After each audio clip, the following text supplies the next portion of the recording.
ही तात्पाळी आहे जिथं आमच्या मेंढ्याला मारायची, ही तात्पाळी आहे मेंढर हिसकावून घेऊन जायची, ही तात्पाळी आहे एके दिवशी 11 मेंढर गाडीत घालून एक पोरगा गेला होता आणि त्याला कुणीतरी सांगितलं की गोपीचंद पळकर नावाचा मुलगा आहे, त्याला जाऊन भेट. आणि तो माणूस माझ्याकडे आला आणि मी तिथं होतो. त्याच्या गळ्याला ते मुरकडे उठले होते, गळ्यात तिथे काय बदाम पण तोडून काढलं होतं आणि 11 मेंढ्या आणि एक बकरा ते घेऊन गेले होते. कशासाठी घेऊन गेले होते? 1000 रुपयासाठी. आणि तो पोलीस स्टेशन मध्ये गेला नाही का, माझे 11 मेंढर आणि बकरा नेलाय. पोलिसांनी त्याच्या 2 काना खाली दिल्या. ही परिस्थिती होती. त्यांना मला सांगितलं मी गेलो.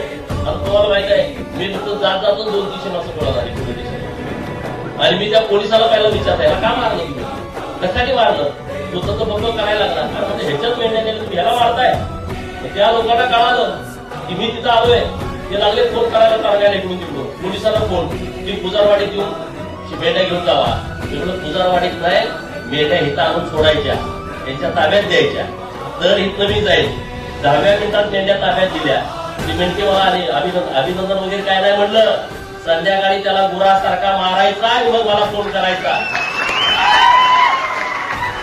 मेंढके एवढे बहादर निघाले. सांगोला तालुक्यातले होते सोनरवाडीचे तिथं फॉरेस्ट आहे आणि त्या फॉरेस्ट मध्ये ते जाऊन बसले गावात.